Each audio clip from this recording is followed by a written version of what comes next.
Oke, ketemu lagi dengan Crypto First Republic. Di luar agak berisik ya karena dekat-dekat dengan jalan tol. Oke, mungkin video kali ini kita akan coba mengulas tulisan tapi supaya berbentuk video. Buat kalian yang suka tulisan, kalian bisa akses di my blog yaitu cryptofirstrepublic.blogspot.com buat yang suka tulisan. Nanti kita akan coba convert ke sebuah video. Oke, untuk kali ini kita akan membacakan atau ya mengulas sedikit tulisan saya tentang belajar kripto mulai dari mana. Buat kalian yang bingung gitu ya, ini kripto harus dipelajari tapi dari mana dulu. Oke, saya coba akan menerjemahkan dalam bentuk video yang di blog saya itu beri judul belajar kripto mulai dari mana. Sebenarnya baru saya tulis itu pada tanggal 29 Juli 2024 gitu ya, kalian bisa membaca di sana. Oke. Oke, tentu saja saya rasa gitu ya, mungkin kalian sudah pernah dengar apa itu kripto, apa itu blockchain, apa itu Bitcoin dan saham atau apapun itu ya, yaitu sebuah apa namanya pasar modal gitu ya. Artinya itu adalah sebuah aset digital yang bisa dijual dan bisa dibeli di pasar modal. Kalau saham ya beli di sekuritas, kalau kripto di exchange, atau kalau apa namanya forex ya di broker. Di Indonesia ketiga-tiga ini sudah legal, jadi tidak perlu takut ini resmi atau tidak. Jadi di Indonesia baik forex, saham maupun kripto itu sudah legal atau resmi. Jadi tidak usah takut akan hal itu. Nah, tapi kita akan coba belajar nanti ya. Jadi eh, kripto ini bisa dijadikan alat atau dua yang utama. Satu, kita jadikan sebagai alat trading. Trading itu adalah dagang, berdagang. Yang kedua adalah untuk investasi. Nah, jadi kalian bisa melakukan yang mana nanti kita bisa pelajari. Dalam hal ini kita akan coba rangkum berbentuk video tentu saja.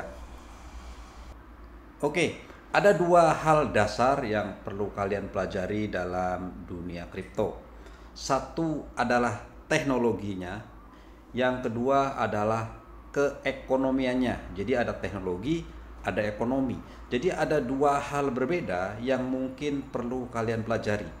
Bisa satu kalian pelajari dan kuasai, atau kedua-duanya, baik teknologinya maupun ekonominya.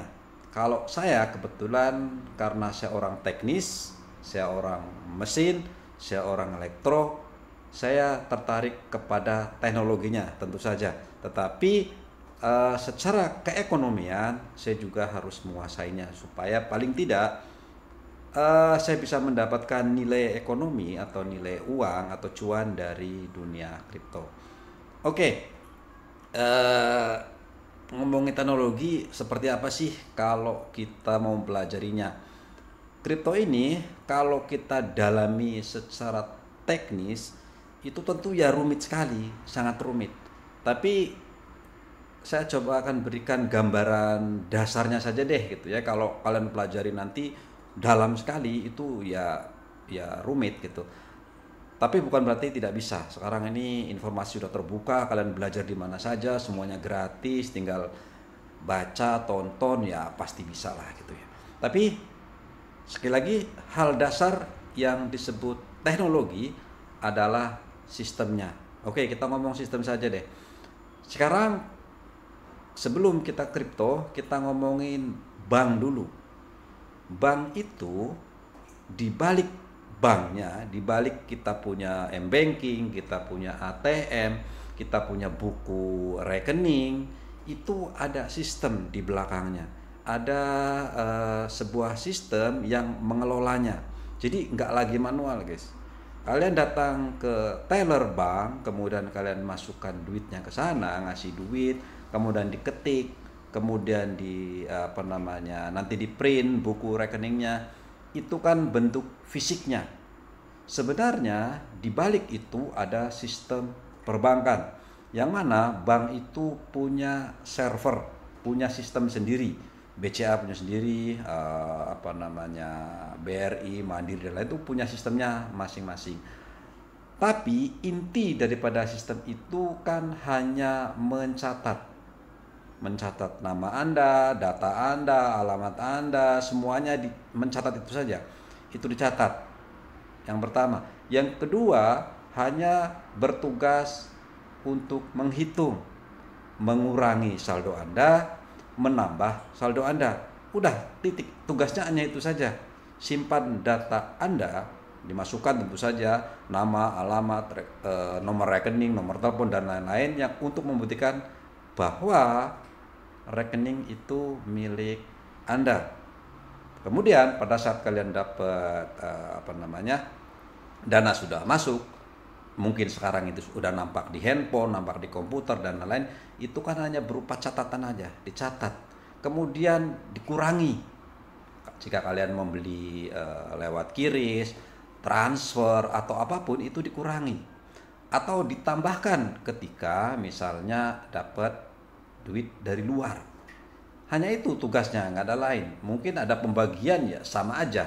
Intinya nambahin, ngurangin, nambahin, ngurangin, nambahin, ngurangin.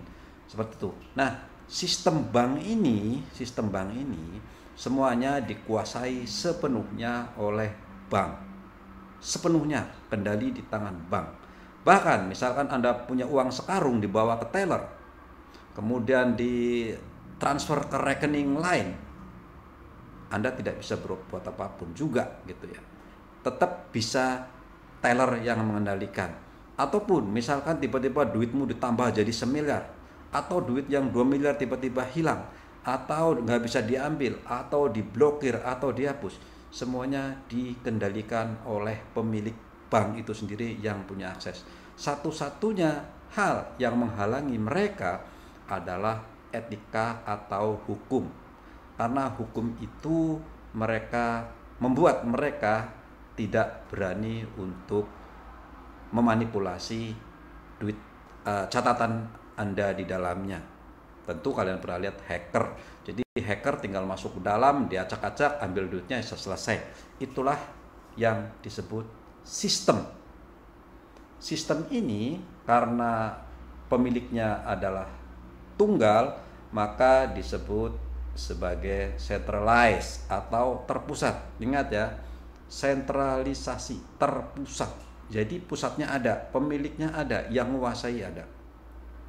Termasuk juga catatan sipil, dukcapil, sama KTP Anda semuanya, cap jari, retina, jumlah gigi dan lain-lain, catatannya ada di dukcapil. Sama, dukcapil punya sistem sendiri, yang mana sistemnya nanti bisa diakses oleh perbankan, oleh kecamatan, oleh polisi dan lain-lain untuk melihat semua data kita yang ada di dalamnya. Itu dikuasai oleh kementerian, oleh negara tentu saja. Itu juga disebut centralized. Nah, kita mulai ke sistem lain, yang mana tadi adalah sentralisasi, centralized, sekarang decentralized, tidak terpusat. Nah, inilah teknologi di balik blockchain, yang mana produk salah satunya adalah kripto. Jadi blockchain itu adalah sistemnya. Sistem namanya itu blockchain. Sifatnya terdesentralisasi atau tidak terpusat. Tidak ada pengendali utama. Tidak ada satu orang pun yang bisa menguasai satu. Jadi kalau bank, kalau dukcapil, servernya ya satu, aksesnya ya satu, mau diganti nama, mau dipindahkan duitnya ya oleh satu orang, ya oleh satu komputer, ya oleh satu server. Cukup password sama akunnya, klik, selesai. Nah, sistem atau teknologi di balik kripto itu sudah tidak begitu. Sekarang ini sistem blockchain ini adalah sifatnya desentralisasi. Bagaimana cara kita memahami secara mudahnya saja, supaya tidak begitu rumit, nanti ujung-ujungnya rumit. Kalau yang rumit nanti kalian bisa belajar lebih lanjut, tapi saya akan mencoba menjelaskan secara dasarnya, secara basicnya.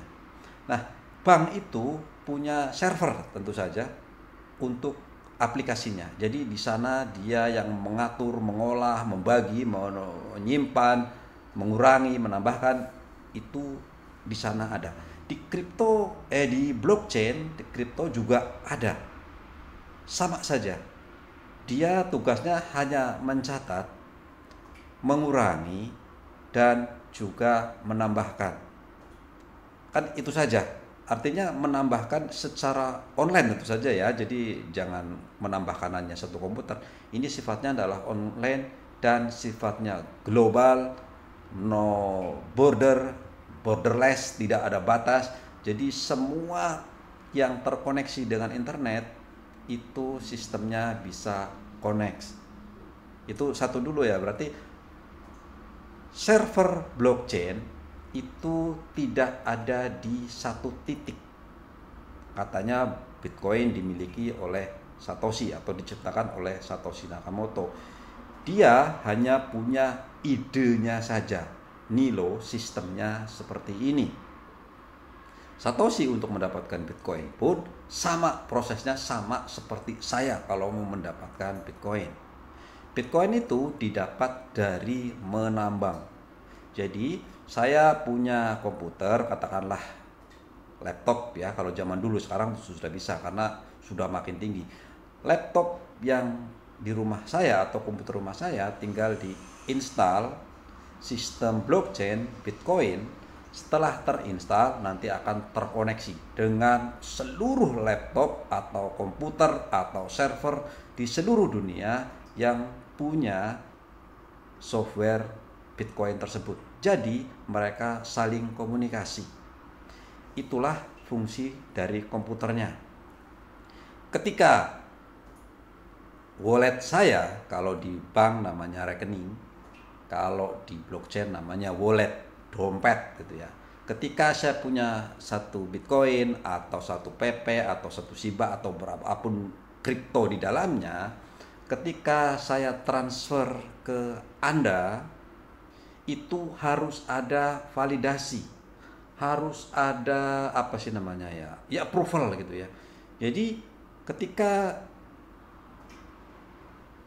kripto saya mau ditransfer ke Anda, itu harus ada mencatat, guys. Nah, salah satu yang mencatat adalah komputer yang ada di seluruh dunia.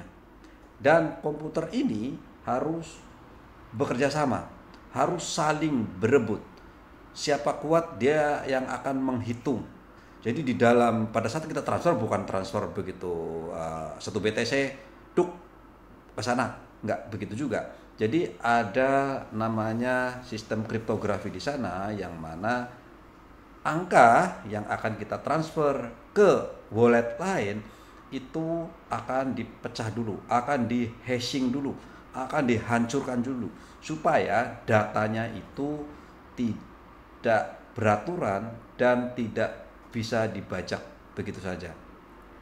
Pada saat saya transfer, komputer akan memvalidasi, akan menghitung, akan mengkalkulasi, akan apa sih namanya ya, istilahnya menyusun ulang tadi angka yang sudah diacak itu. Kalau sudah benar, dia akan masukkan ke blok. Kemudian nanti komputer lain akan seperti itu juga, menghitung benar, blok. Kemudian komputer lain akan menghitung benar, blok. Terus dia namanya chain, berantai. Jadi komputer saya, komputer Anda, komputer siapapun di seluruh dunia, dia akan berantai. Berantainya itu adalah harus menghitung dalam waktu yang sama, tercepat, dan benar. Nah, begitu sudah benar dengan minimum komputasi tertentu, setelah Selesai, begitu selesai, oke, yes, terkirim, artinya sudah benar itu koin saya dan benar akan dikirim ke wallet Anda, maka selesai. Nah, proses ini tentu saja membutuhkan laptop, membutuhkan listrik, membutuhkan internet. Siapa yang membayar itu semua? Nah, disinilah blockchain itu sistemnya bekerja.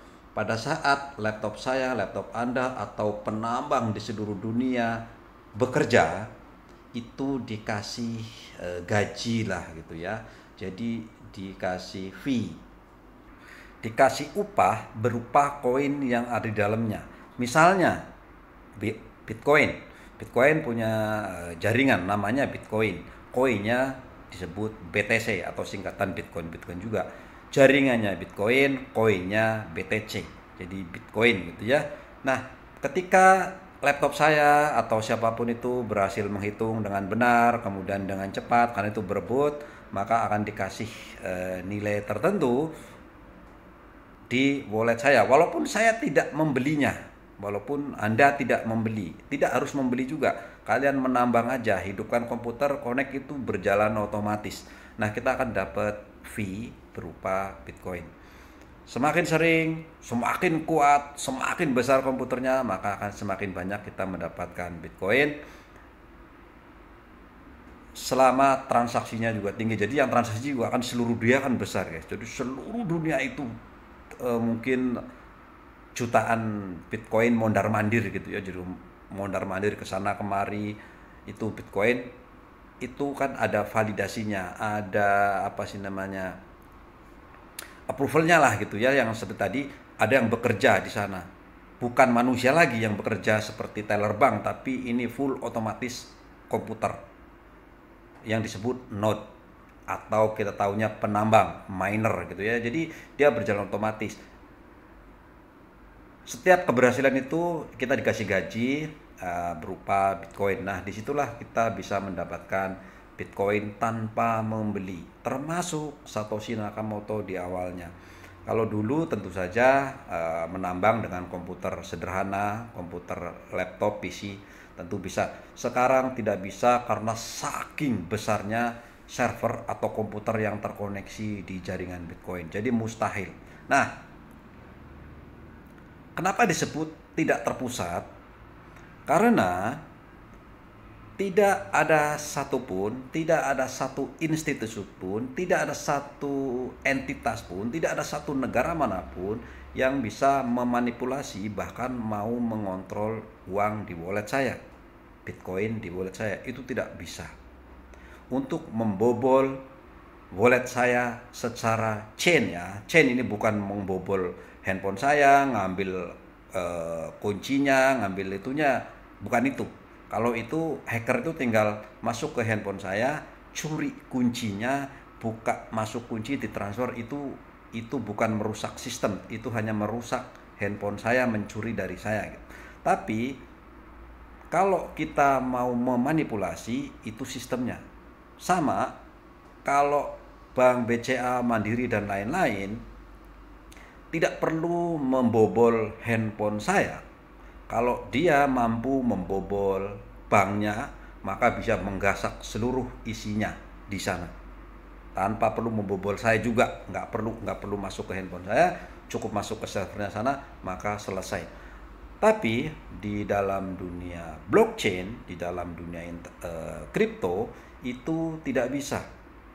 Jadi kalau saya punya mesin tambang di rumah gitu ya, di rumah, kalian masuk ke komputer saya, itu kalian mungkin hanya bisa mengambil wallet isi Bitcoin saya aja, dengan cara tadi mencuri akunnya saja, mencuri kuncinya saja. Begitu kuncinya kena, maka bisa ditransfer kemanapun. Tetapi untuk memanipulasi, misalnya Anda ngirim Bitcoin ke teman Anda, itu kan harus ada yang bekerja. Komputer saya tiba-tiba bisa mampu merebut dan bekerja.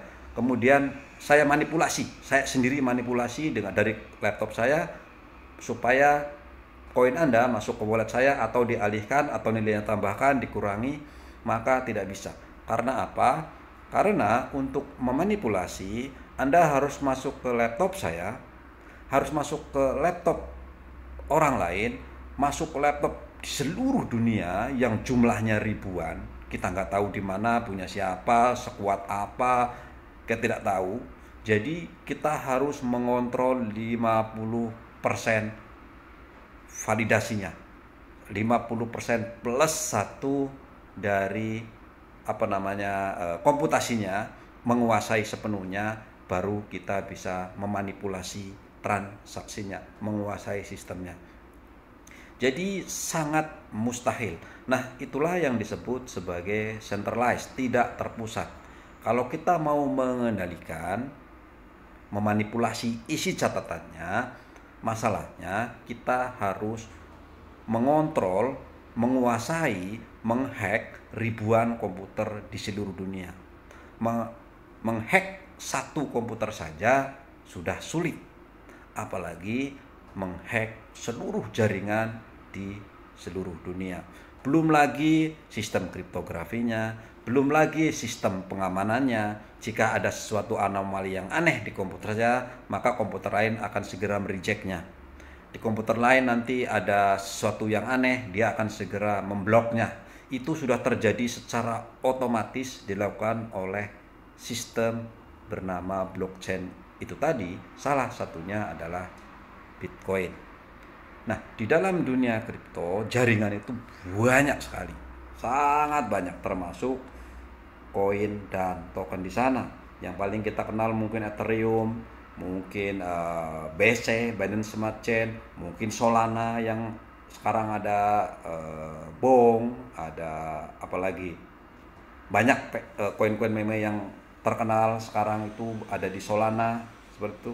Kemudian ada Cardano, kemudian Matic, waduh banyak sekali, pokoknya ada Tron dan lain-lain. Banyak sekali blockchain di sana.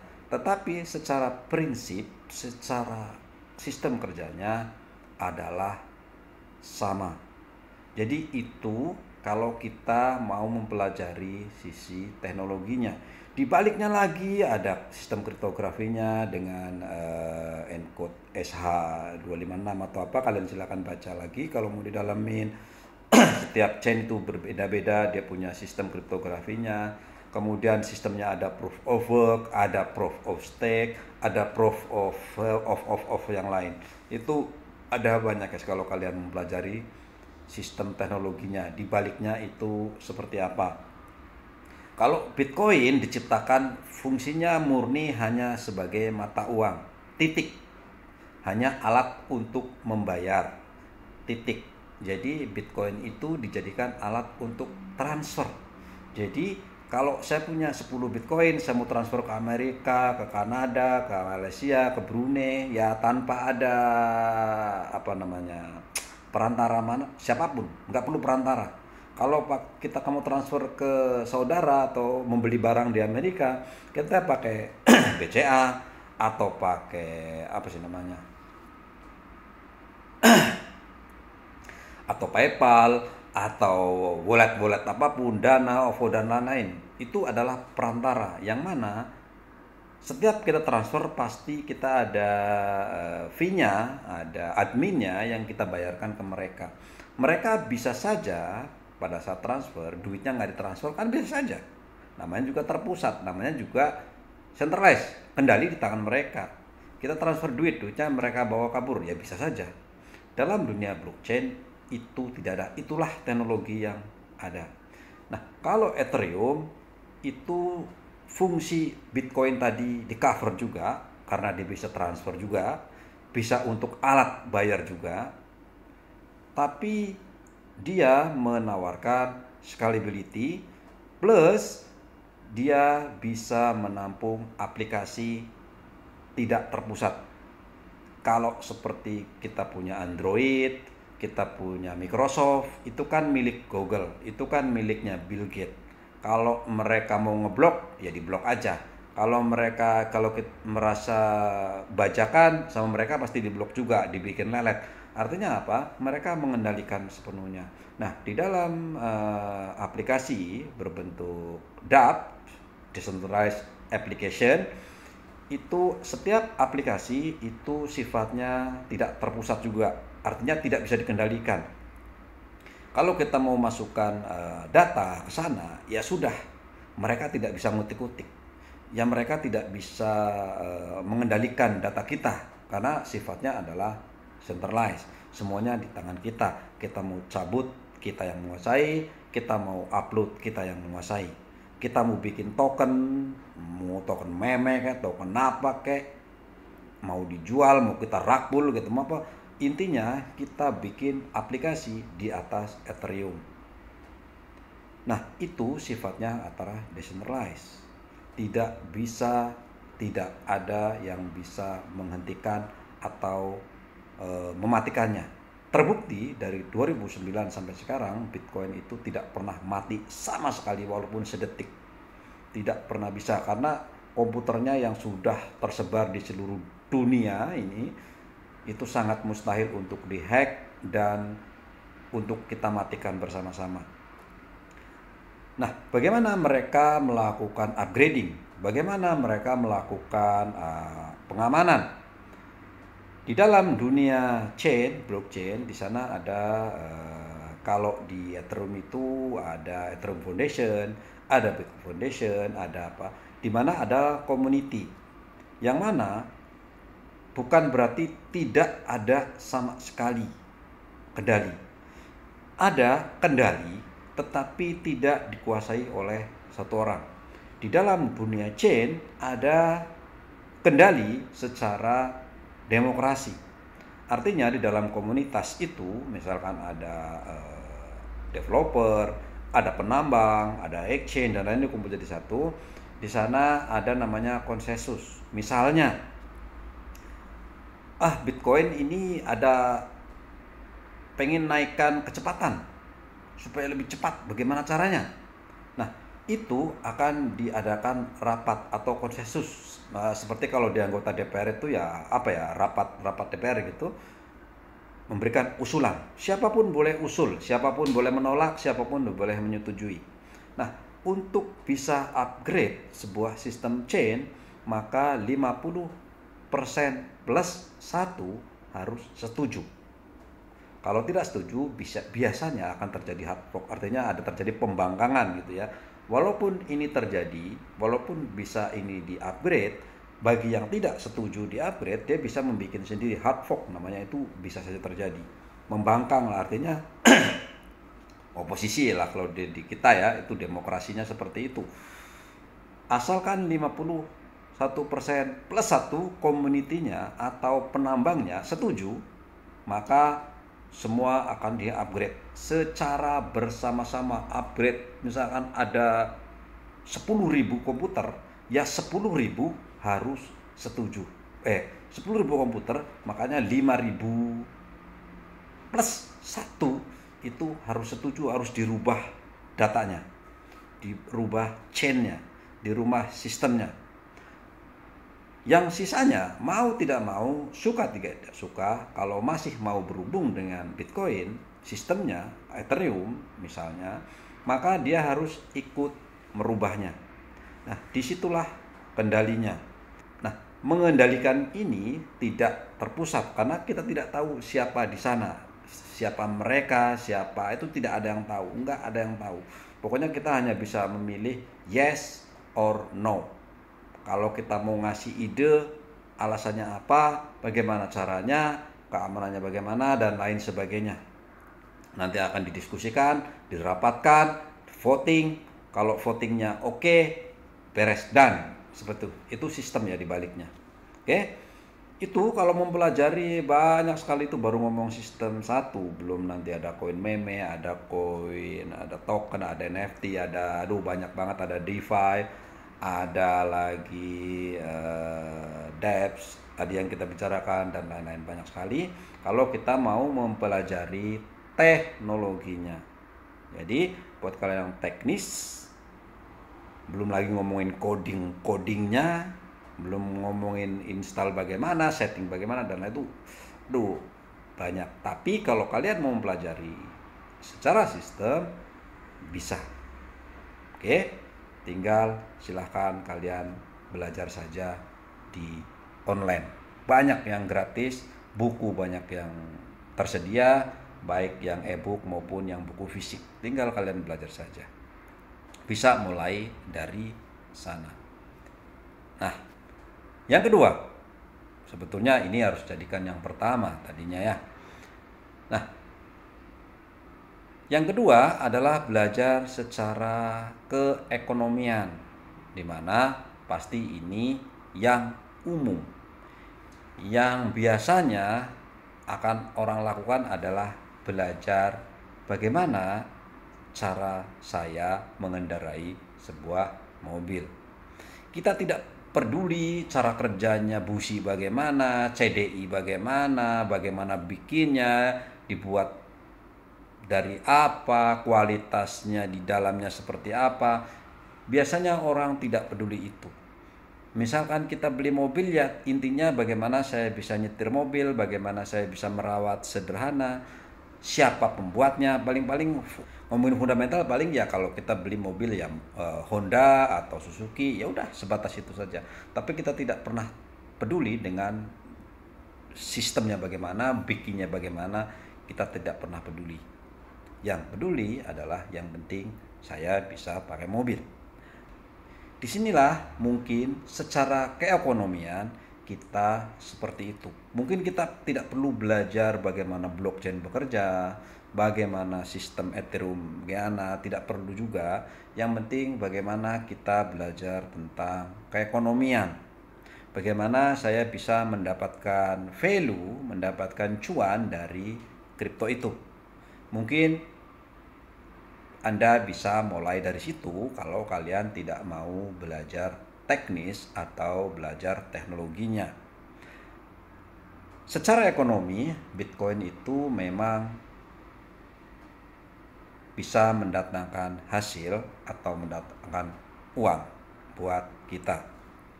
Kripto itu ada dua peluang yang bisa kita dapatkan.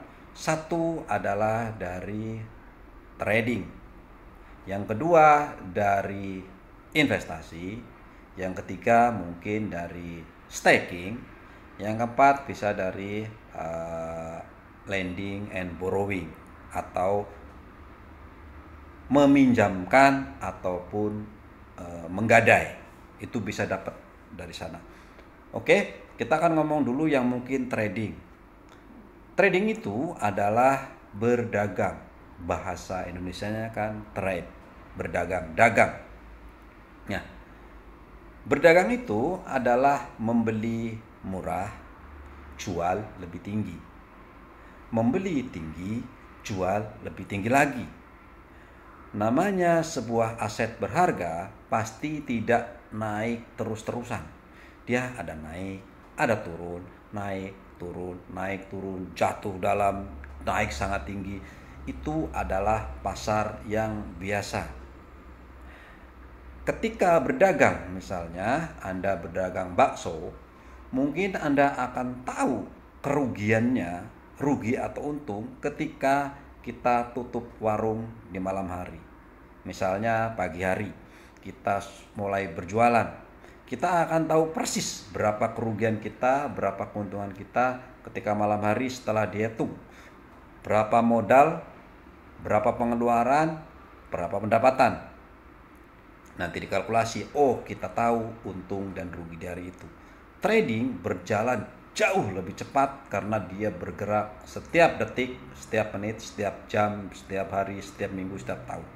Artinya adalah begitu kita buy detik ini, dalam detik berikutnya kita langsung bisa tahu kita untung atau rugi. Itulah yang perlu kita pelajari dari trading.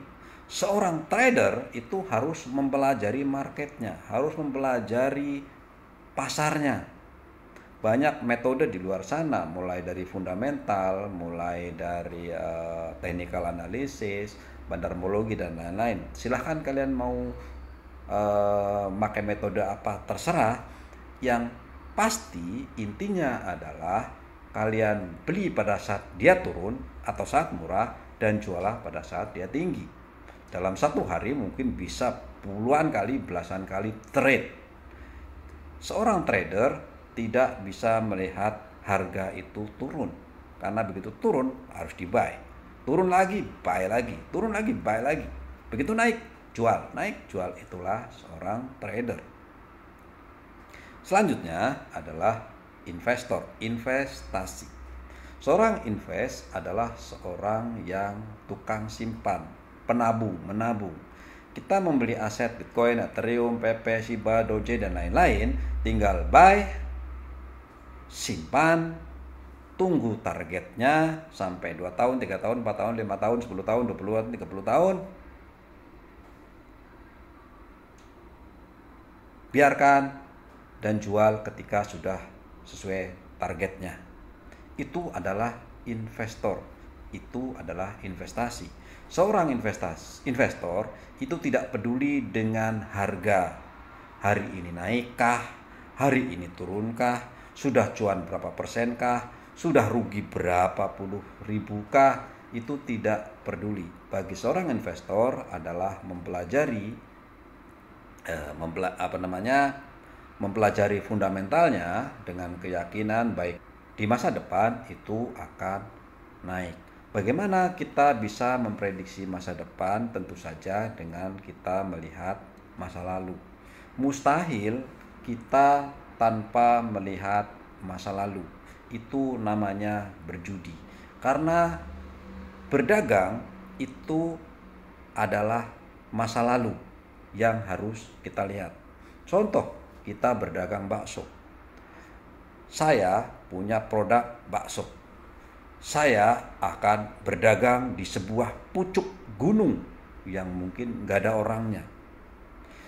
Ketika itu dilakukan, itu adalah gambler, itu adalah perjudian. Karena kita tidak pernah melihat masa lalu.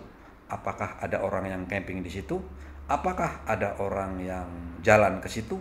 Apakah akan ada orang yang naik helikopter turun beli bakso di situ? Jadi untuk kita berdagang juga harus melihat masa lalu. Contoh misalnya, setelah saya observasi di sini orangnya rame. Dari Senin sampai Minggu selalu rame. Orang berjalan kaki di sini. Makanya kita bisa tentukan bisnis apa, dagang apa yang akan saya jalankan di lokasi ini. Melihat seminggu yang lalu, saya lihat Senin, Selasa, Rabu, orangnya sekian, jumlahnya sekian, mereka perlunya apa, dan lain-lain. Itu sebuah analisa. Begitu sudah ketemu, kalian kalian buka usaha, kemudian berdaganglah. Itu seperti itu. Atau misalkan kalian mau beli rumah investasi, tentu kalian akan lihat masa lalu. Di situ bagaimana, apakah pernah banjir, apakah pernah ada kejahatan, apakah sepi atau tidak. Itu semua adalah masa lalu. Kita tidak pernah tahu masa depan banjirnya seperti apa, apakah akan ada rampok di situ, apakah tidak aman di situ. Kita tidak pernah tahu masa depan, bahkan 1 menit ke depan pun kita tidak tahu. Yang tahu kita hanya bisa melihat masa depan untuk mengira-ngira di masa depan akan seperti apa. Nah, itu adalah cara kita menganalisa. Tentu investasi pun harus banyak menganalisa, banyak belajar. Banyak sekali yang perlu kalian pelajari, tapi kalian bisa mulai dari situ. Kalau mau trading harus seperti apa, kalau mau investasi seperti apa. Termasuk nanti kalian akan melakukan lending atau mau memodali buat mereka yang mau borrowing. Borrowing itu ya orang yang mau menggade. Misalkan dia punya aset kripto, dia mau minjam koin lain, atau dia butuh duit, dia pengen minjam atau menggadekan kripto Anda. Nah, saya menyediakan lendingnya, saya menyediakan duitnya lah gitu ya, dengan berbentuk koin lain, di mana jaminannya adalah aset dia yang ada di situ. Itu adalah untuk mendapatkan nilai ekonomi dari kripto itu, termasuk nanti staking. Staking itu seperti saya bilang tadi, kalau proof of work kita menggunakan komputer, proof of stake kita menggunakan koin itu sendiri. Nah, kalau kita mau stake sendiri, misalkan di Ethereum, kita harus punya juga servernya, nggak boleh mati 24 jam juga sama, tapi tidak perlu sebesar.